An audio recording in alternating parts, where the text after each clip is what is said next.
Good evening, everyone. This is Marilyn Green, and I am the girl behind Girl, Who Don't You Know? Yes, it's my talk show. So at this time, I'm going to give you the opportunity to share the live stream. Please share, share, share. This is going to be some subject matter experts tonight that you don't want to miss. If you thought about getting funding, you might be new, you might be old to I call it the game. This will be for you. Okay. So we're going to talk about a little bit about developing yourself and getting your credit and things like that, your relationship with money. Then we're going to go into perhaps that maybe you're the only funder. Okay. But you got a big dream and you want to make sure you get that dream done. And then the last leg of this would be talking about what everybody always talks about. I want a grant.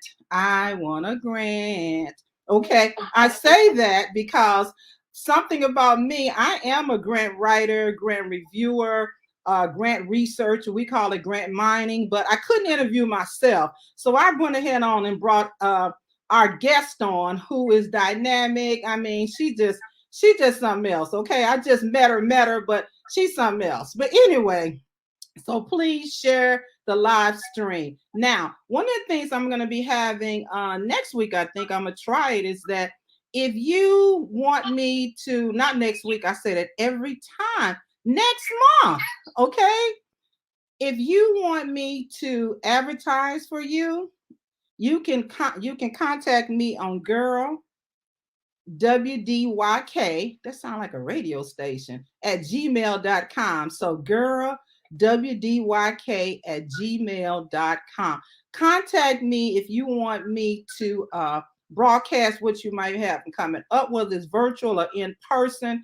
Just let me know, and I'll make sure that I'll have what I call my little commercials, and I'll do a break in between my guests and talk about you.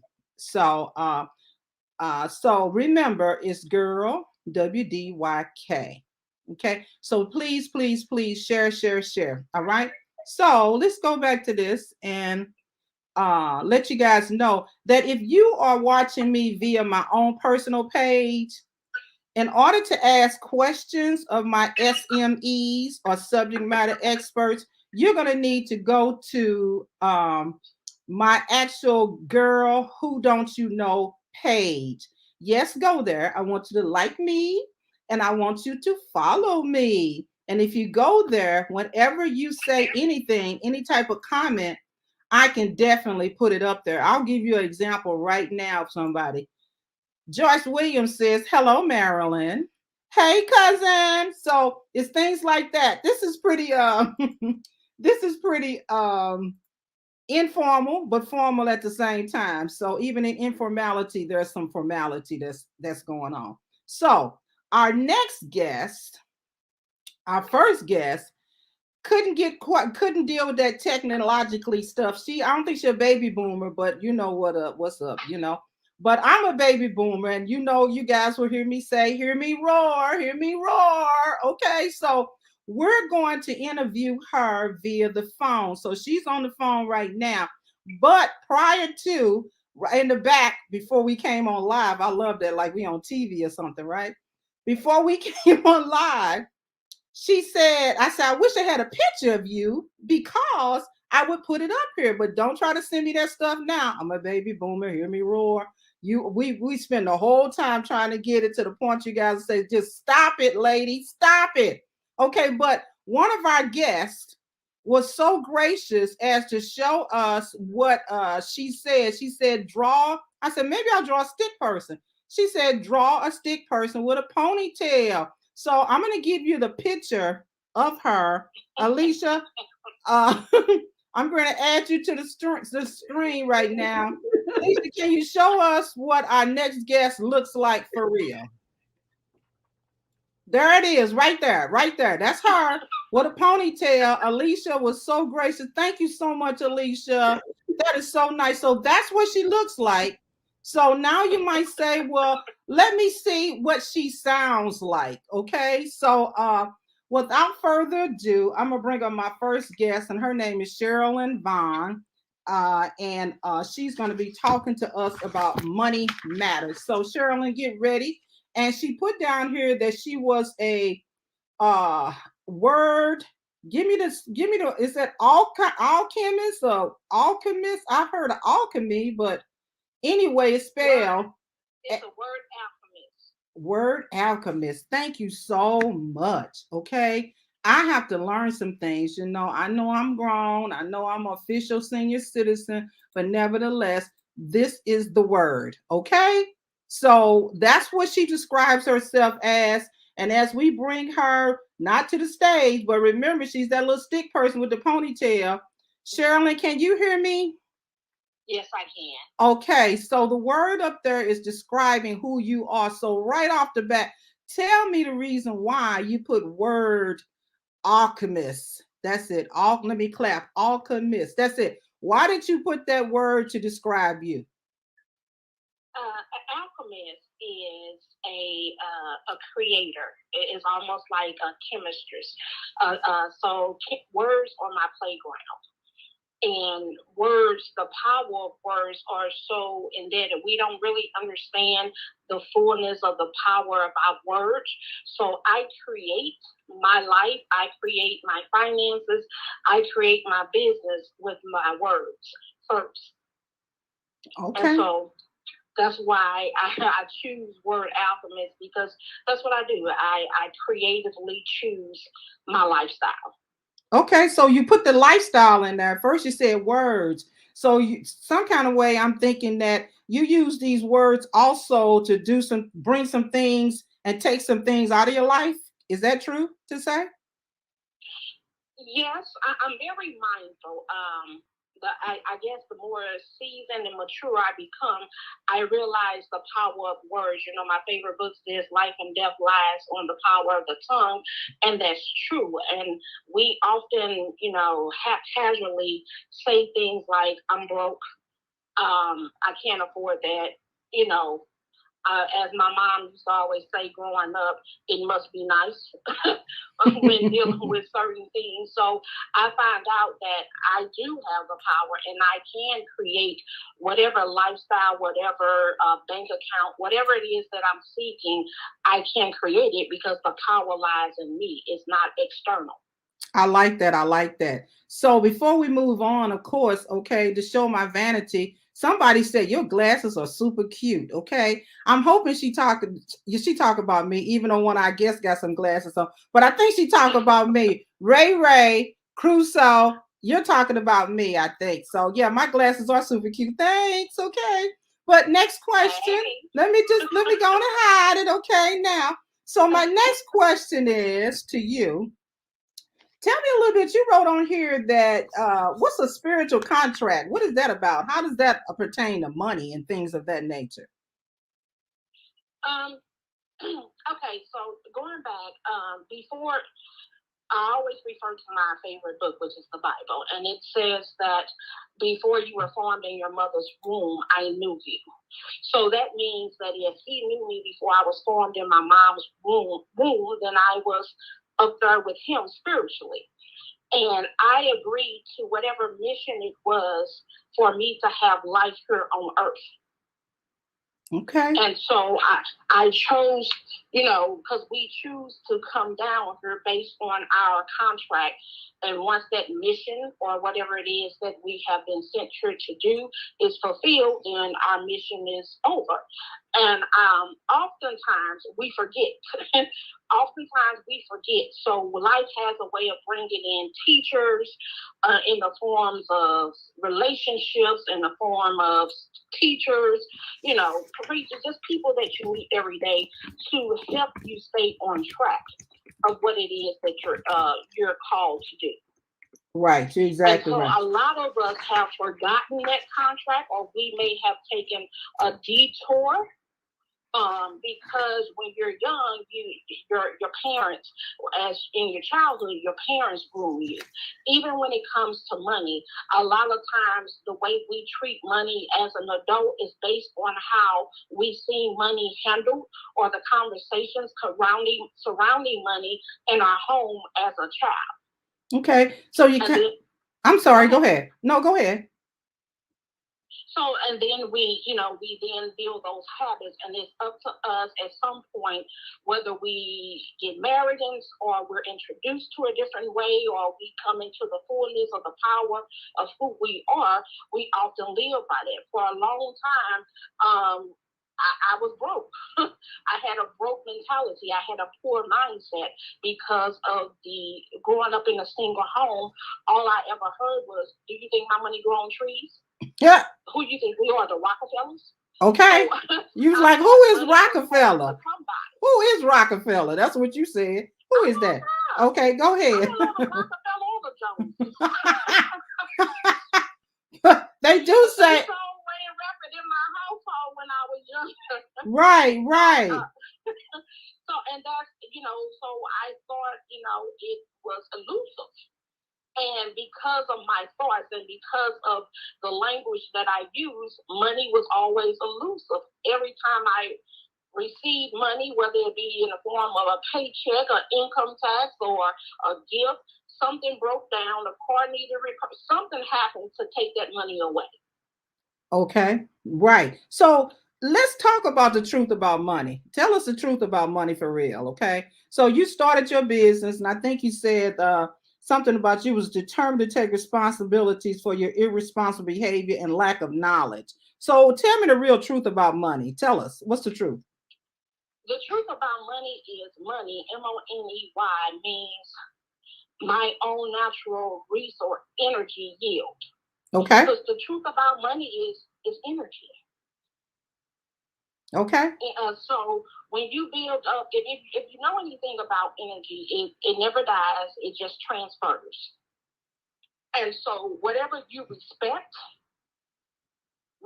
you. Whatever you focus on grows. So when you focus on the lack or not having or can't get a hold of or can't excel, that you run into more experience that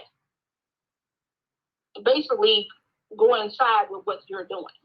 I follow. Because it's not gonna make you a liar. Whatever you say about it, wherever you send it to do, it's going to do just that. So when we're constantly talking about how broke we are, we can't afford certain things, you're going to experience challenges, obstacles, in that order that makes you believe, see, look what happened. The refrigerator broke down. Oh, my child got sick. Now, so you're going to constantly run into those things.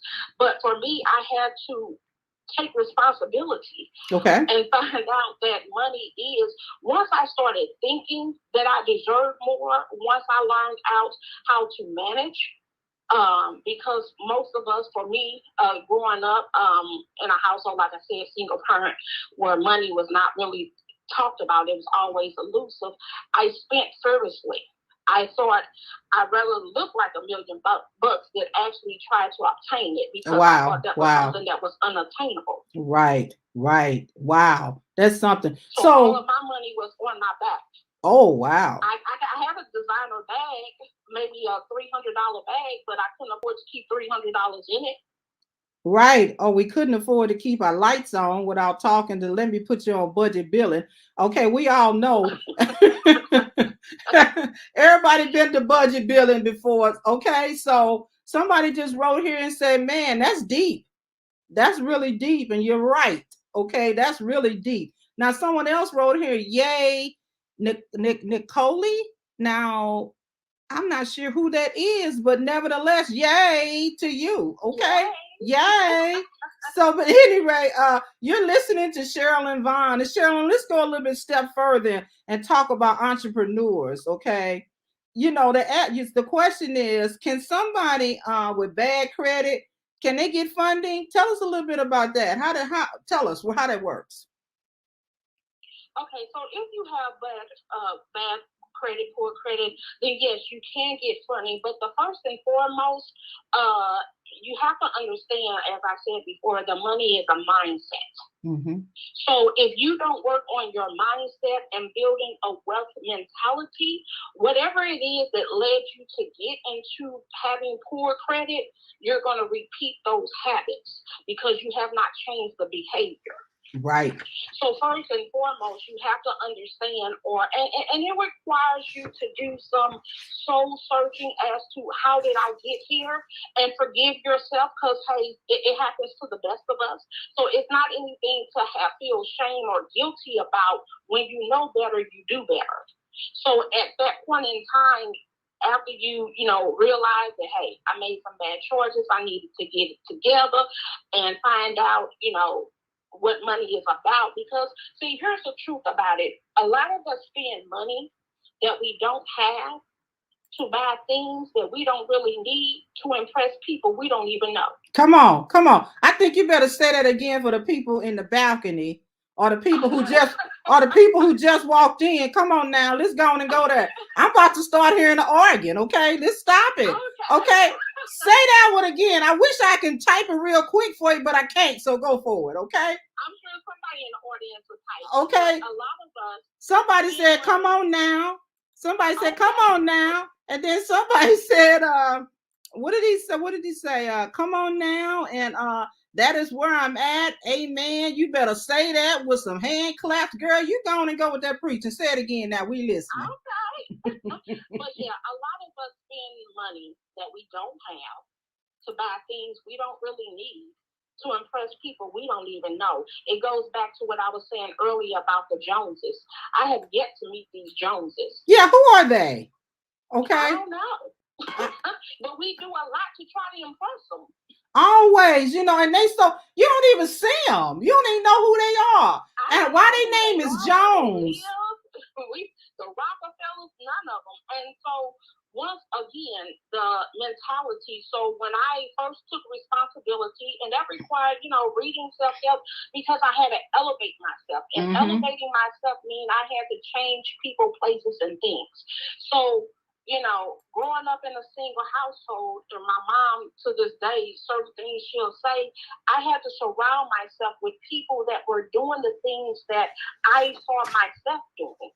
Because, see, what you know is when you get around people about money, they don't have time to talk about you. Come on. Now, they may challenge you because iron sharpens iron. So they may challenge you, but they don't have time to talk about your little business or your little dreams, things of that nature. So I had to elevate my circle, because if you're hanging around 4 broke people, guess who's going to be number 5? That's you. And with that, Cherilyn, you said one of the positive messages that you wanted to talk about is, and it's really into this, your network determines your network. Okay? Yes. And also, you know what I'm saying? It also can say your net worth determines your net worth. Okay. If you ain't got nothing from nothing leaves nothing. So you hanging around with the right. I see you, SJ Stevens, down there. Did you do a hand snap or something? You did something. You was moving around. Anyway, but I'm just saying that, you got to be around the people that's about something. And you said you're right. You hang around with broke people. I like this scenario. You make the most money, but because of your self-esteem, you still hang around with them bottom feeders. Okay, come on. And them bottom feeders ain't doing nothing but building your self-esteem that you think. Okay, but in reality, they have a parasitic type, leech type mentality, just trying to get from you. And you like, okay, I think I'm doing okay here. Okay. All right. So okay. And somebody who said that is so true. That is why I talked to SJ. SJ, they calling for you. You ain't even Jesus Christ. I mean, she must be the bomb. She's up number 3. I have to connect. I've been hearing a lot about SJ, so I'm gonna have to connect and maybe meet her, have lunch or something, because I've been hearing the amazing things that she's been doing. But yeah, even with entrepreneurs, as you had asked me earlier, entrepreneurs often, like when I got started in my business, I tried to fund everything from my income.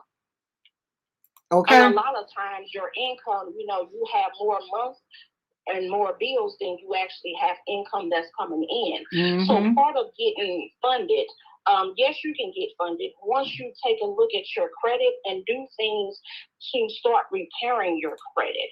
And unfortunately, there's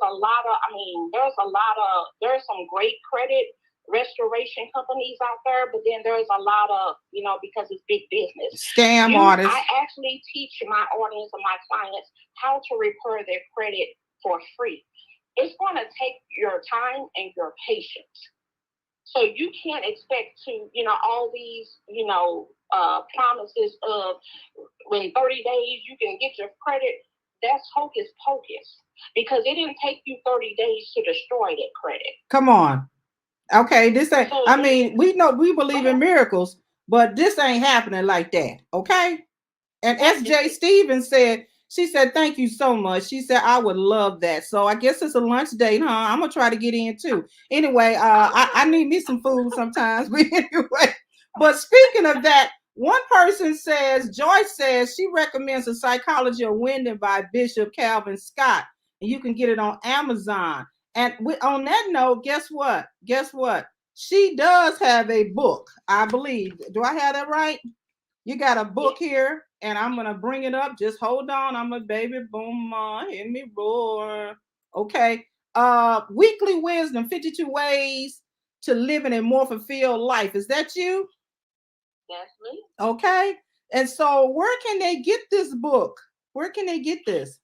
Yeah, it's still on Amazon, but I like to personally sign and send. I believe in the old-fashioned way. When you support me, I like to send the message and the gift to you directly. So you can actually email me at Cherilyn Vonn, and that is spelled CherilynVonn @gmail.com. And we'll tell me that you want to purchase a book. We'll do it that way, and I'll send you a personal message and sign your book personally. That's how I believe in doing it. But yeah, and I also have a new book that is coming out. It is coming out in December of this year, and it's called The Daring Dynamic Diva's Guide to Health, Wealth, and Love. And I have this on the screen now, The Daring Dynamic Divas Guide to Health, Wisdom, Wealth, and Love. I'm going to bring you back on my show so we can talk about that. Okay. But no, if you want to contact her, I just have, don't ask me to try to write up stuff. You know how I am. Okay. Facebook is Cherilyn Vonn, and IG, I know what IG stand for. Instagram at Coach at Coach Cherilyn. You all can contact her. You guys know how to do it. You message people. You do what you need to do. Both of these, Facebook and IG, you can message her. So no, I think that she's giving you an earful for sure on how to deal with money, because until you get the right relationship with money, you won't never have money for real. Okay. And I don't want just money. I want wealth. Okay. There is a difference. Okay. I want wealth. And so that's where I see here that the next thing you want to build an empire via real estate. So you're going to be all over the place, Cherilyn. We're going to see you everywhere, right? Is that what you're saying? Yeah, because here's the thing. I also believe in having multiple streams. A lot of us were given more than one talent and more than one skill set. So why not monopolize on those things? And even as an entrepreneur, the importance of getting your mindset, because if you do not build a wealth mentality, then your business, your books, all of that is going to be out of whack. That's right. You're going to close before you actually get started, or you're going to do a lot of things that a lot of entrepreneurs are doing is business and not business. We got a lot of people running business, but a lot of few are in business. Okay. You better know it. You better know there is a difference. So you guys need to get with Cherilyn, and listen to her.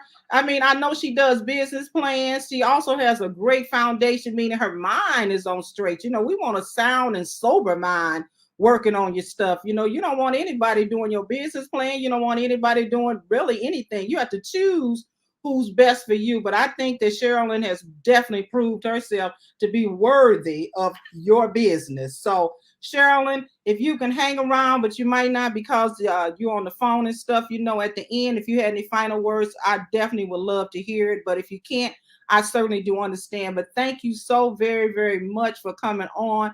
And for the people that's out there, you got let me see what SJ. She said, now that's a word. Let's hurry up and get that lunch date scheduled. She's talking to Okay. me, Cheryl, and she's not talking to you. Okay, so yeah, so we'll get that together. And Ray Cruz said, "I want wealth." Okay, let's get it together. Let everybody just shout it out. I want wealth. Okay, like she said. And call me. Let's get this wealth to going. It's money to be had. There's plenty of money out there for all of us to win.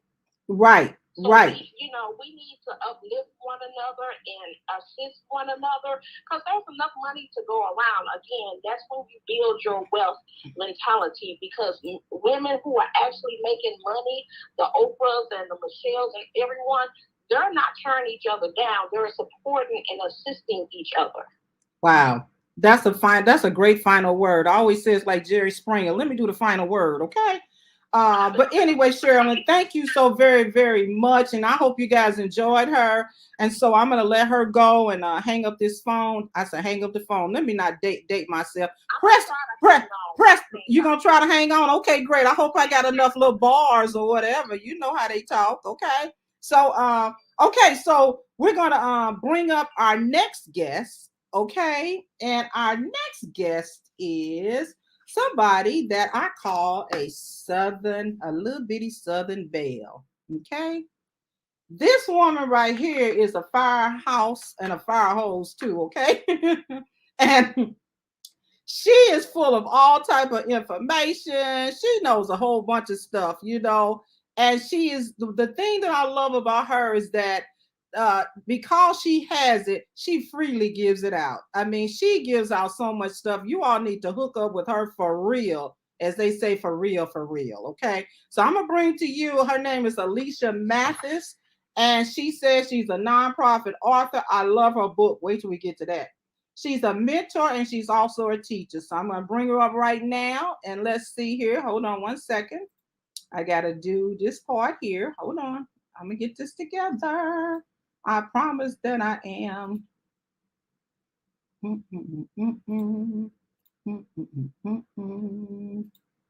All righty. So let's bring her up now.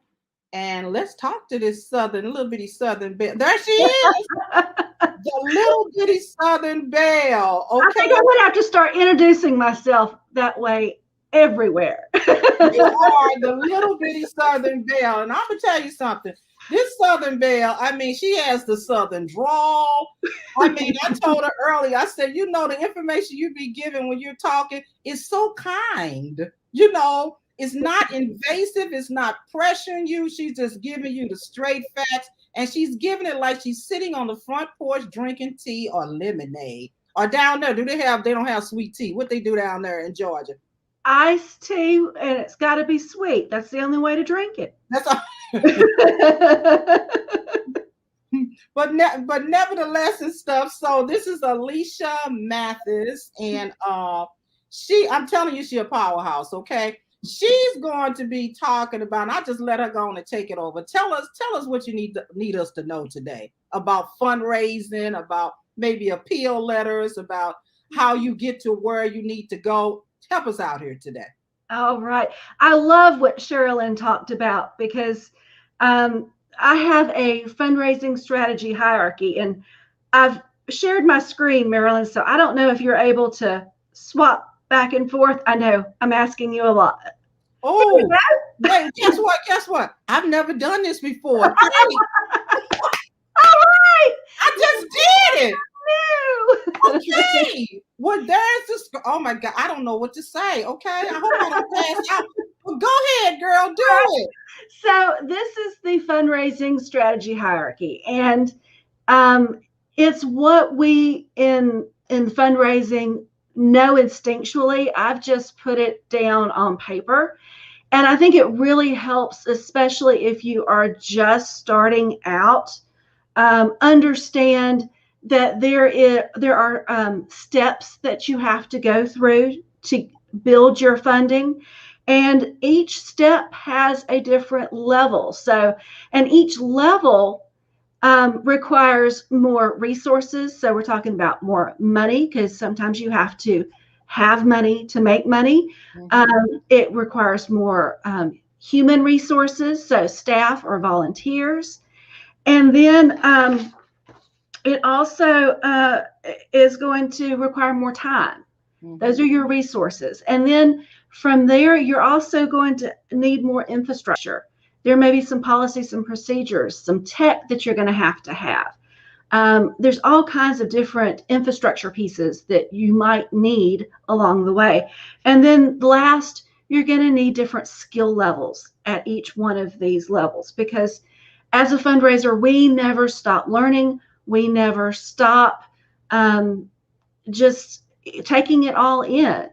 And we have to be generalists. We cannot, specialize in any one thing, because as nonprofit leaders, we all know, well, even if you're not a leader, if you're just working in a nonprofit, you're wearing about 20 hats at any given point in time.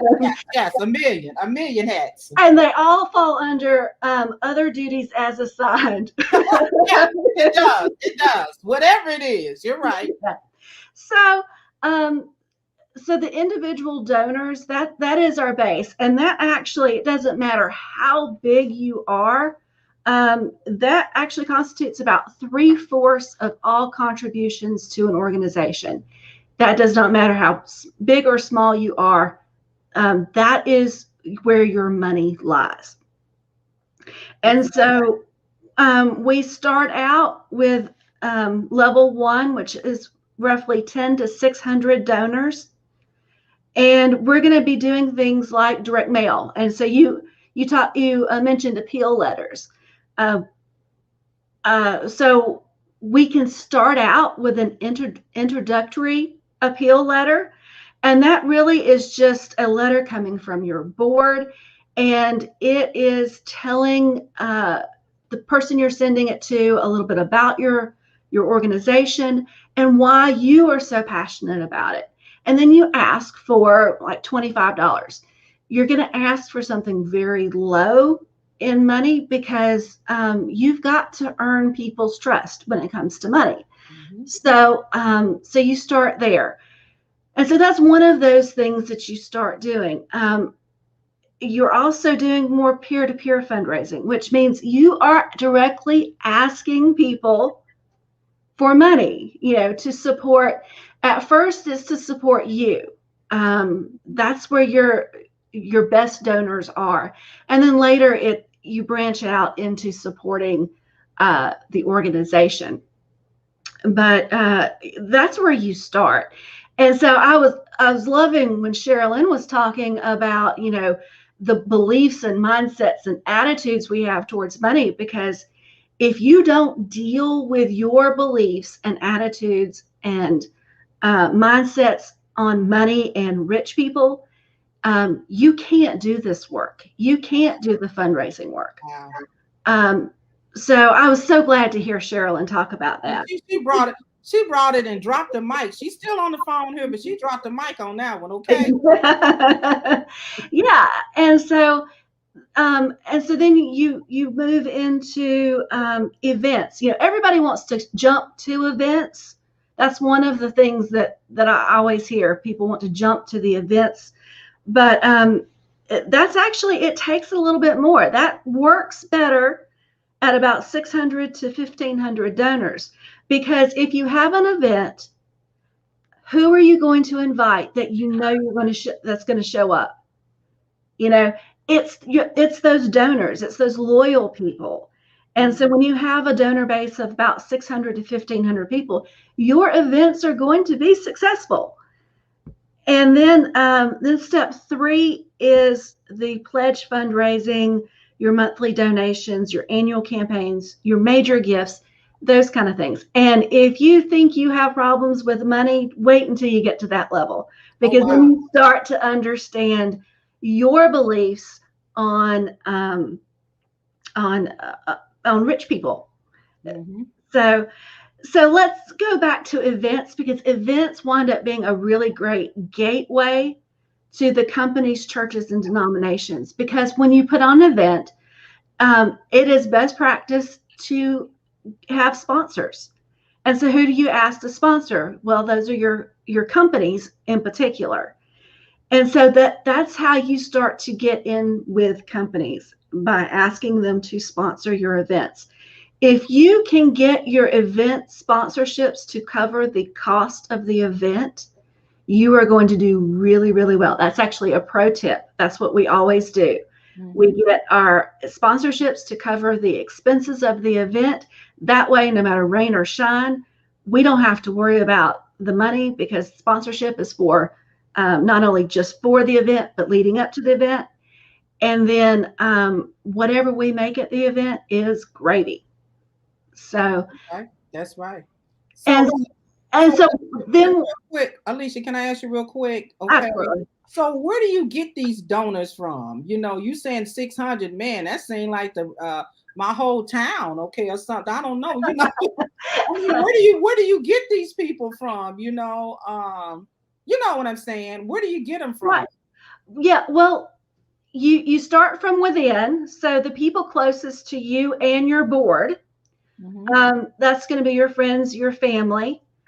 You're going to ask them, and then you're going to move out from there. And Okay. that's going to be your coworkers. If you go to church, your church members, or anybody that you would see on a regular basis. Right. Okay. Because they're still supporting you. So we're moving out. And then from there, before you exhaust your friends and family and acquaintances and everyone else on your list, Yeah. then you have to define your ideal donor. And that is the person most likely to give to your cause. And then that informs all of your decisions after that. So everything you do is either attracting or getting them in as donors. So, and then from there, you can move out into the community, but the community is so large. What you're really doing is looking for that ideal donor in the larger community. Right. I love that ideal donor. And because they always use the word avatar, who's your ideal audience, who's whatever and stuff. And doesn't that take time or a process to find out exactly who your ideal donor is? It does. The process, correct? It does. There's a little bit of a process. In my group, I just had a 5-day challenge where in 30 minutes every day, we went through how to do it. And I do it very differently from most people, because I have looked at the ideal donor profile and the ideal donor avatar, and it's like 10 pages worth of stuff on this person, and they want you to draw a picture, which you see how well I draw. And that little stick person. Okay, go for it. Okay. And they have you go through all this stuff, but really it comes down to demographics. And it's really just knowing something about them, knowing what generation they're from, knowing that you're a baby boomer. Yeah. About your giving history. I can tell you about generally what baby boomers like and don't like, and how they feel and what they think, and all of those things. So I can start to create a profile just from that, and then start to refine that profile as we go.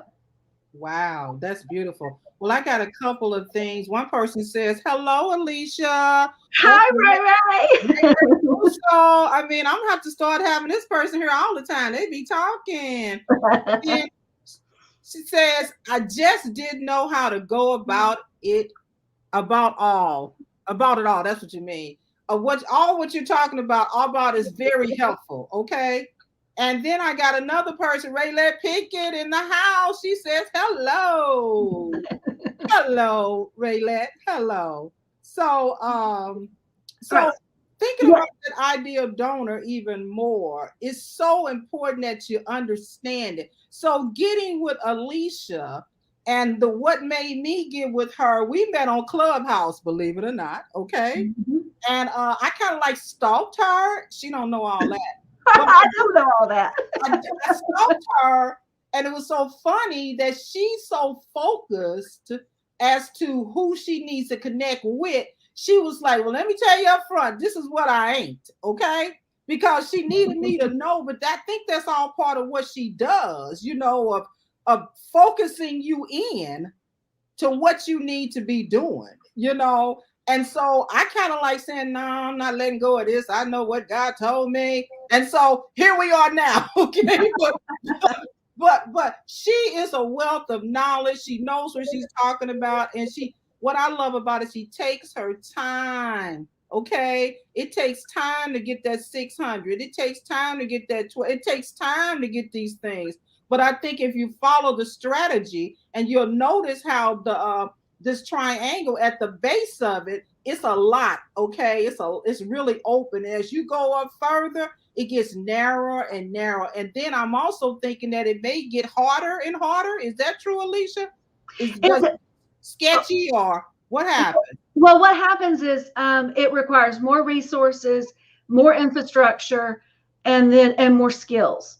And so as you get higher up, a lot of times you're going to start having to have specialized staff to help you with all these things. Wow. Because as you can see, once we get from companies, we go into grants. And so grants, that's very specialized. And I know we've got the next guest, SJ. She is going to talk about grants. And so I'm sure she'll get into all of that. But it does take more resources. It takes more, people. Grants, writing a grant isn't just writing a grant. It's a grant process. Mm-hmm. And so it takes time. And then, and it takes a certain skill level. So, and then when you get to the fees for services, a lot of times, if you're, especially in healthcare, you're getting Medicare for the fees for services. And that's a lot of paperwork. That's a lot of devoted time from a staff member to work on this kind of stuff. If you have sales of products, that takes staff time. And, if you're selling online, you've got to have somebody take the order and package the order and get it out and all of that kind of thing. Wow. And then earned income is just income from investments. And, you need a little bit higher level of education, on how to do that in order to do it. And then at the very top are supporting organizations. And these are organizations that are 501c3s in their own right. So something like Friends of the Library, their sole purpose is to fundraise for your local library. I worked for an organization that had their own foundation, and that foundation did its own thing, collected money, and then every year we got the interest from their $1 million, $2 million, $4 million, $10 million investments. And that went to staff funding. So that organization never had to raise money for staff. Wow. But that was a separate entity that was their purpose, was to raise money for different things for the organization. Man, you really have to grow to that. So you guys probably are saying now, so how do I contact her? Okay, you can go to www.mathisinps.com, or if you don't have a pencil or paper, or you ain't taking a picture, okay, I know that, then you can always come back and look at this again. She also has another one is www.nonprofitfounders.club. Now, you might look at it and say, no, that don't look right. It should be a .com, but I did go look. That is correct. It's www.nonprofitfounders.club. So you can reach her there. And then on Facebook, she has a Mathis Nonprofit Service and Founders Dream. I mean, you really want to hook up with her, because when you go to her, well, she's giving out stuff left and right. The only person that holds you back when you start to deal with Alesha is yourself, okay? Because she definitely has what you need. Now, this is the one that really made what I'm going to talk about next really quick, is that this next thing that she had, I'm going to take this down, your hierarchy. I'm going to remove it. Hey, I did it. There we are. Yay! And so This next thing messed me up, literally messed me up. No. And I've never been the same since. Okay. And this really, really bonded us closer even more. It's about this one little book, and it's called I Have My 501c3 exclamation point. Now what? Okay, what am I supposed to do? Is your blueprint to starting your nonprofit without being the sole funder. It's a little bitty book too. Okay, you can carry this everywhere. I'm trying to get it right. You can carry it everywhere. But this book is amazing. Tell us a little bit about it, please. So I don't really know everything about. So SJ right off the bat got me, and I was kind of like afraid to ask her, is SJ your real name? And so I mustered up enough courage and I asked her, okay, tell me, what about this SJ? Tell me about the SJ. So she is not a stranger around in these neck of the woods, okay? She's somebody put on there, she's an international person, okay? She can do the grant writing or whatever anywhere, okay? She just got it like that. So it is a pleasure to bring S.J. Stevens. She says she's an author, she's a blogger, she's a grant writer, she's a grant writer instructor. So hey, we're gonna bring her up, and I'm gonna bring you up, I think. So hold on. Okay, there you are. Okay.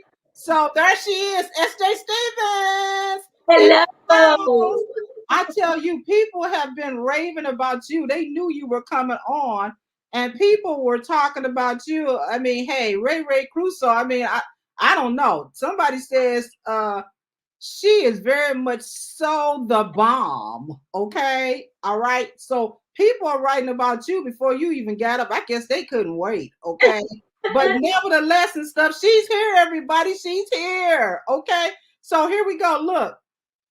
She says, you know, Ray, that's my person there, okay? Yes. Yes. And then she says, hey, SJ, hey, okay. Hey. And then she says, whole vibe. All right, okay. So let's get to asking you about you, okay? Tell us a little bit about you. Why are you international? When I start thinking about that, I think about Prince for some reason. But anyway, why? Tell me. Why are you international? I mean, this grant writing thing for me, it has done what it was supposed to do. I have been writing grants for years, just for different organizations. I've sat in the director's seat in multiple nonprofits here in St. Louis. And when I started my own business, it was last February. By maybe June, I had clients in Haiti.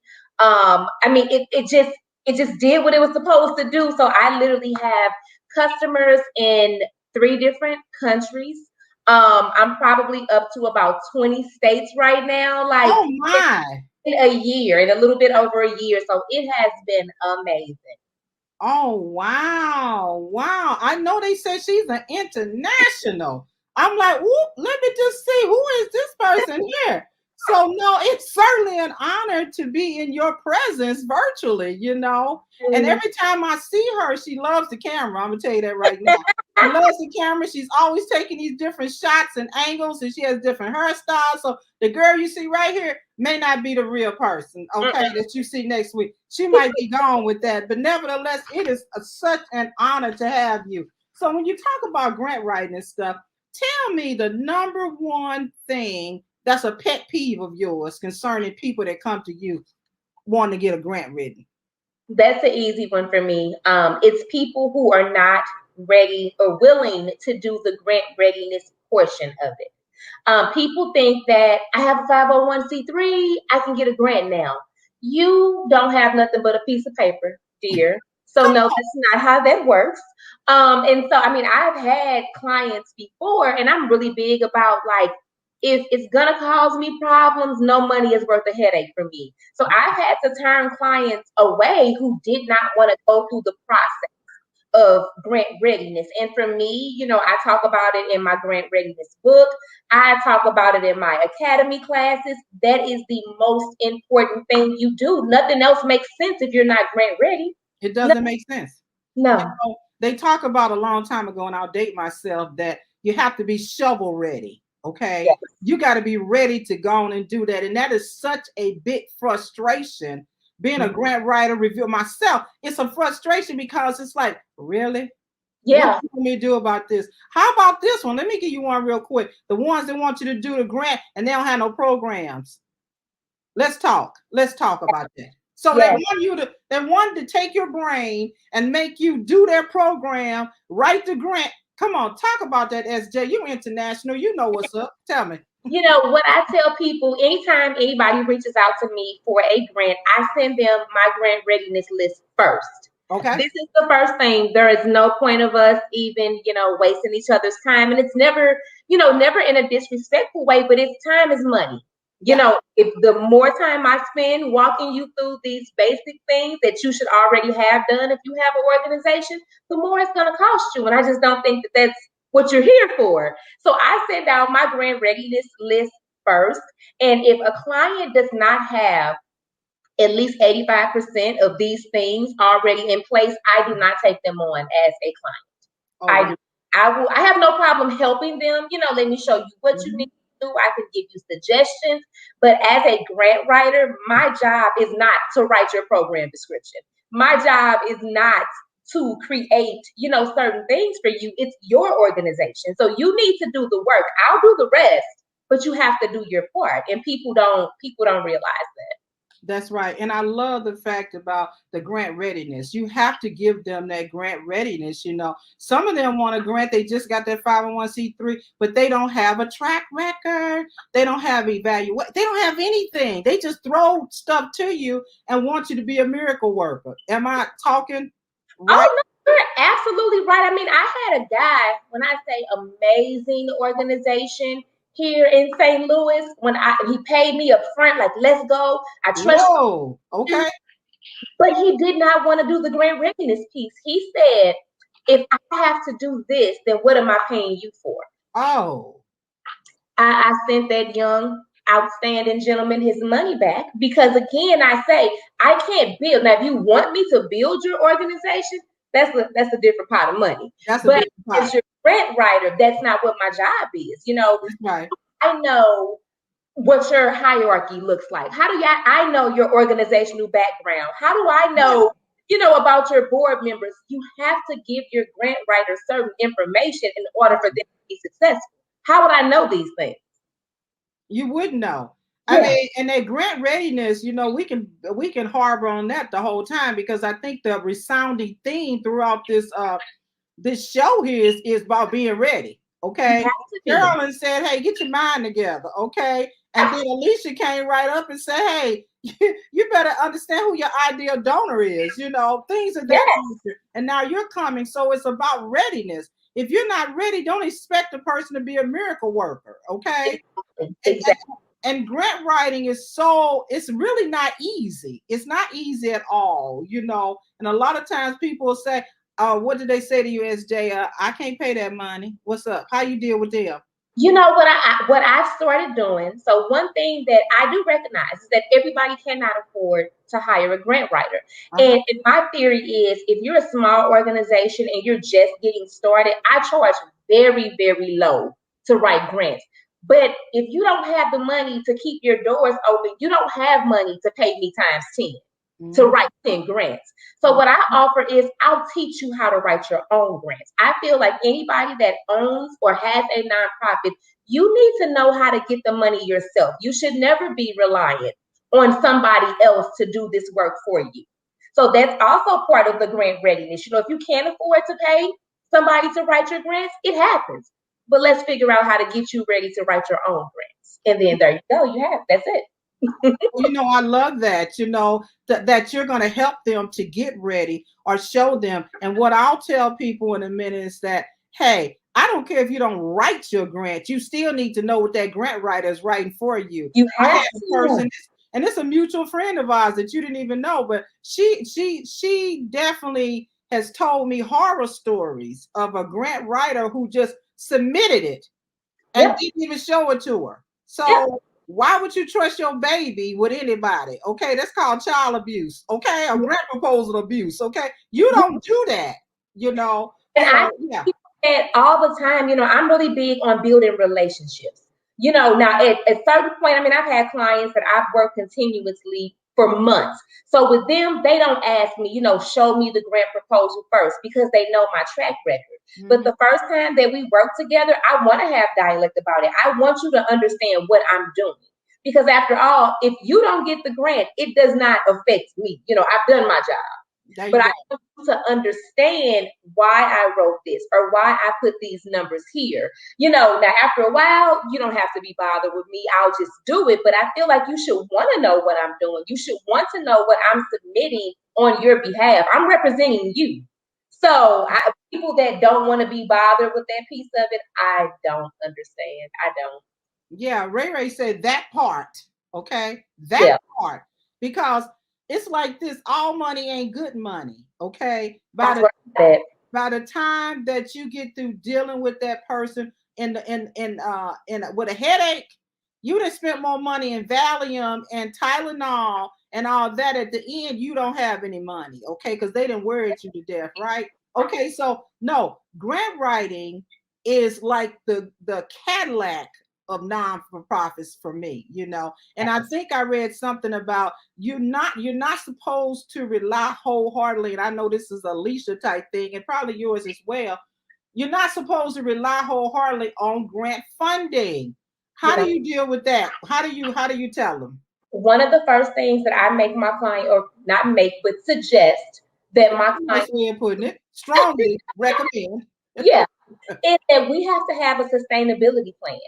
Mm-hmm. We have to figure something out that if these grants do not come through, because no grant is guaranteed. I unhumbly know I'm an amazing writer.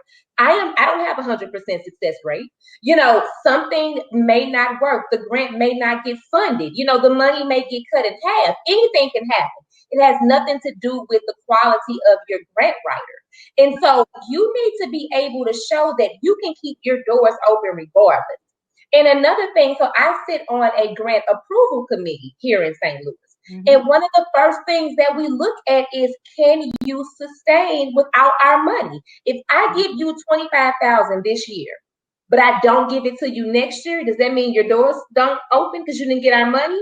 Why would I give you this money for 1 year when I can give it to somebody else who has a plan in place that can make this work with or without my money? So I'm heavy emphasis on suggest that they, you know, are we going to do fundraisers, or you're going to use personal funds? Are we going to take out personal loans? Or are we going to sell merchandise? What other ways can you bring money into your organization? COVID alone should have showed people that grants are not guaranteed. All of the money last year went to COVID. If you have a COVID related something, you were not getting any money last year. And so if you solely based your organization being around on COVID, then what? On grants, then what did you do? That's right. I'm going to pause right there. Alesha Mathis, you know, she's my Southern Belle, said it could take 3 to 6 months to get a grant too. And if you need it now, grants aren't your solution. And that I tell people that too. They feel, I've had people, we do grants, they get awarded, and they are expecting like a direct deposit the next day. And I'm like, you may not get that to the end of the year. You know, it depends on what their cycle looks like. And I also tell people, let's look at this early on, because if you need the money right now, this is probably not the opportunity for you, because you may not even be in business in 3 to 6 months if you don't get some money before that. So I just also feel like it's about keeping your clients informed. You know, I have the same way that I'm talking here. I have these same, you know, brutally honest, real conversation. I love it. I like it. Okay. I want people, you know, with me, what you see is what you get, you know, and I want you to know what we're up against out the gate. I'm not going to sugarcoat anything. I've had clients pay for grants and I come back and say, we're not going to get this. This is not even for you. You know, this does not, their mission does not align with your mission, the funding priorities. I can apply because it's a business for me, but the reality is this is not a good fit. You know, and I've had people say, no, it is a good fit and do it anyway. I'll do it anyway because it's your money and I work for you at this point. But I feel like it's my obligation to let people know everything isn't for you. You know, even if the actual proposal kind of meets what you're trying to do, but if you go look at that funder's website, you know, and you look at their priorities and the people that they funded before you, you may not stand a chance. You know,